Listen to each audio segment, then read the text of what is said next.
I'm going to show you how to use proxies when editing your videos and why you should be using them using Adobe Premiere Pro 2023. Let's get into it. To start this tutorial off, the first thing we're going to do is we're going to import the footage that we'll be using.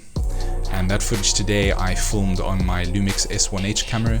It's in 6K resolution with a very high bitrate. So let's just go ahead and grab those 3 clips. Let me just quickly show you the properties of these particular clips to show you that it is in 6K resolution with a very high bitrate. Now, typically when editing with this kind of footage, depending on the type of machine, computer or laptop that you're working with, these files are very high in resolution and they're data, so they might be very resource intensive on your machine. So you might find that when you actually start scrubbing through them and going through the footage that you see a little bit of a delay or a stagger, like you can actually see there. And even sometimes when you're playing back the footage, you might find that it's staggering a little bit.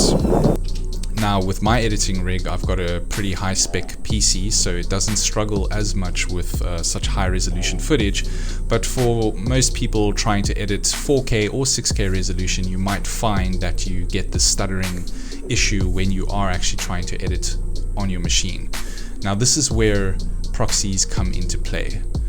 What proxies do is that basically it's converted footage of your original footage to a much lower resolution, so that when editing with the lower resolution versions of your footage, it's much less resource intensive on your computer, making it a lot easier to get through your project in editing and scrubbing through your footage. So I'm going to bring this into my timeline here and press play, and on my particular machine it's actually doing a pretty good job with the raw footage, just playing it back. But in a nutshell, all that you'll want to do is you're just going to highlight your clips, you're going to right click on them and go down to proxy and create proxies.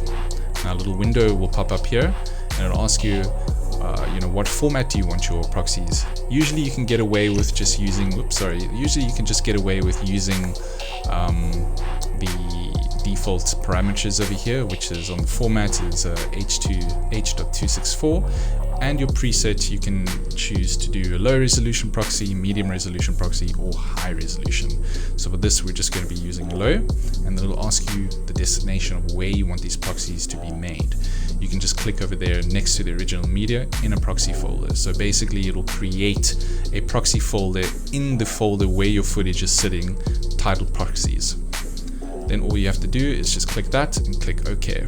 And then what's going to happen in a few seconds is that Adobe Media Encoder is going to open up and it will queue up your footage over there and then start converting it. So I'll just scrub through this quickly, fast forward until the footage is done.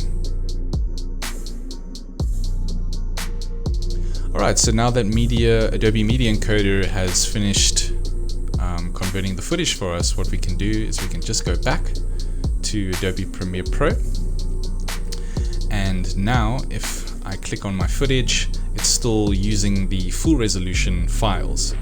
So now to activate the proxies, the lower resolution versions of these, all you have to do is come over to your workspace over here and click on this button that says toggle proxies. Now if you can't see the toggle proxies button, all you have to do is go over to the left and click this plus icon that says button editor. Find the proxy icon in there and then just simply drag it into your workspace over there. Mine's already there. So all you do is you click toggle proxies and that goes blue, and now we are using proxy footage. So if I were to bring this now into the timeline, it is currently using a proxy to scrub through it, and you can already see even on my machine that there's a much smoother pace when I'm actually scrubbing through the footage like this. Now if I were to untoggle the proxies, you might see that there's a little bit more of a stutter. So you can actually see that there's a bit of a stutter here now when I'm trying to scrub through. And now I'll put it back on, much smoother. So then basically all you would do is that now that you've got all your footage converted to proxies, when you bring them into your timeline, you will be using proxies basically. See, if I scroll through that, much smoother, as opposed to having toggle the proxies toggled off, and I go there, it's a little bit more stuttery. Proxies on, much more smoother. So this will save you a lot of time and frustration when you're editing your videos simply by using proxies. I hope this video was informative. If you've got any questions, feel free to drop them in the comment section down below. And yeah, take it easy. Cheers.